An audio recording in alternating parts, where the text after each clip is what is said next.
stool.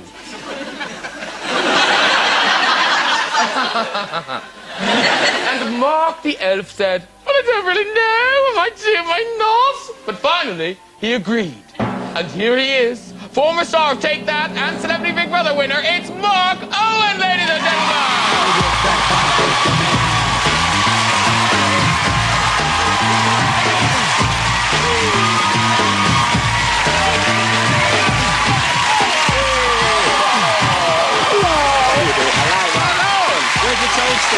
No toadstool. No toadstool. Seems that down. Thank you. Oh! How are you? Hello again. How are you? You well? Very good indeed, yes. You must be cock-a-hoop. Cock-a-hoop. No, because we've been, God knows, we've waited. But here it is. The new single. Yes. New single, yes. Now. Very good. 6 years. Yeah, 6 years in the making. No, see, that's the... Because I was thinking, oh, it's been pretty, a few years, but yeah. 6 years. Yeah. That's incredible. That's flown by, isn't it? Or am I just really old? Well, the song started off as 6-year warning. And then when we got it down to 4 minutes, then we thought we can probably go with this now. Yeah, it's short enough now. Yeah. We can do it. We can do it. We can go with it. Now, on the album, now you've worked with lots of people like Black Grape and people like that, but is it true that Gary Barlow's co-written some of the songs? Yeah, I've wrote a couple of tracks with Gary as well. I went up to his house, and I spent a week up there. It was lovely. He was looked after. I was given a nice room, and it was like staying at a hotel up at Gary's. And every morning I came down there, had a cup of tea and some toast and stuff. And we wrote some good songs. I think we've wrote 5 tracks now. But now the other odd thing is, do you still have these fans who hang outside your house? Do you still have them? Not in the kind of level that they used to be. I mean, in the Well, old can I just say, days, after 6 years, any is some, okay? Yeah. That's the fact that there's somebody... No, it's the other way around. I hang outside their houses. I used to be in Take That t-shirt. Little stall, opening the boot of your car. So I can see you. Yeah, trying to plug them. Now, the other thing you talk about a lot, that you really do believe in aliens and things, don't you? Yeah, I suppose so. Yeah. Yeah, I do. Yeah. I thought I saw one once, but then somebody told me it was just a satellite.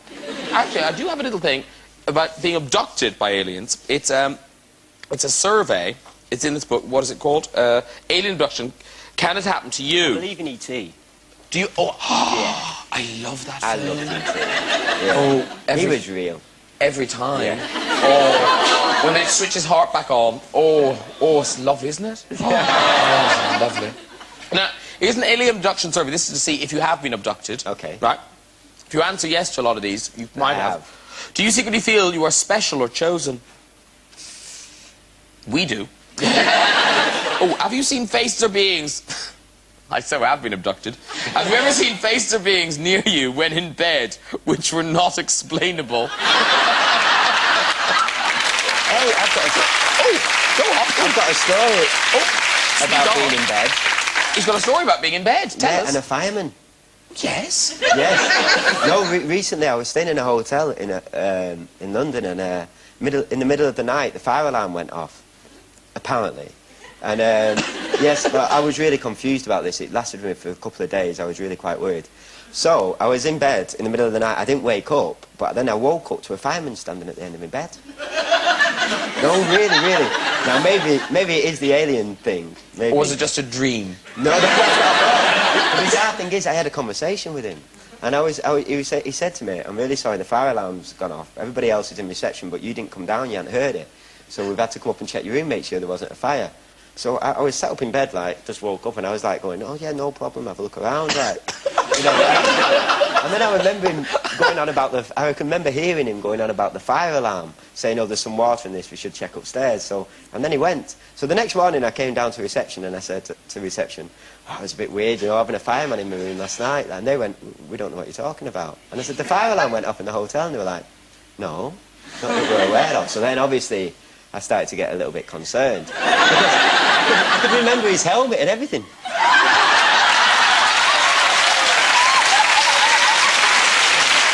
Really. And I was trying to explain this. For 2 days I was saying to people, there was a fireman in my room, and I was asking the hotel, and they totally said no, it didn't happen, denied it. And then about 3 days later, as I came back to the hotel from working late, the late staff said, I'm really sorry about the other night. So there was a fireman in my room. Oh, my God. Yes. It's true. Oh, so I was like... so... No, it wasn't a dream. Or a stray stripper. No.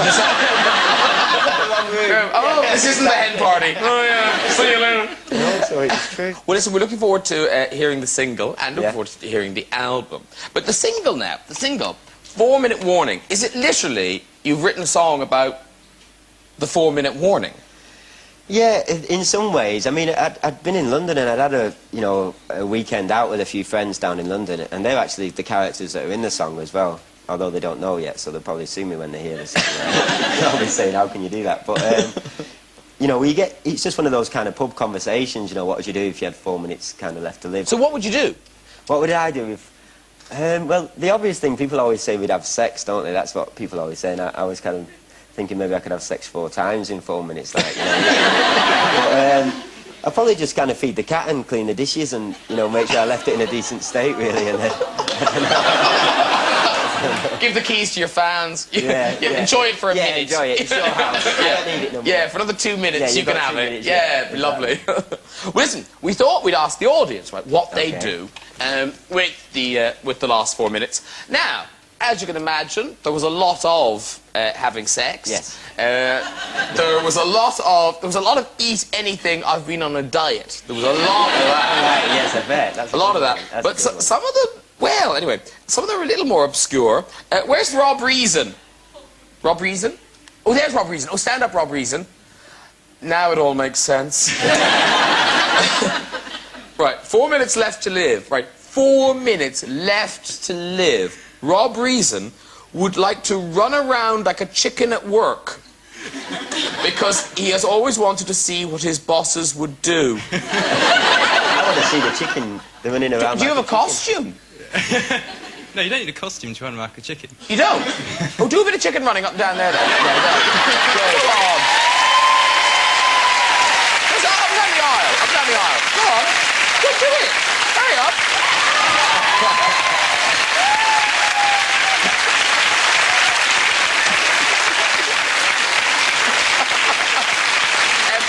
Ladies and gentlemen, it was very nice of you to clap that.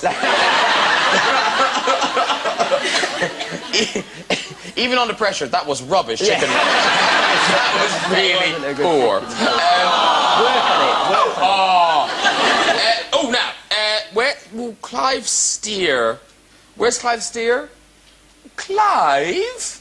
Stand up. 4 minutes left to live. He'd say a very quick prayer, apologising for everything he's done wrong, and then he'd beg his girl for anal. Not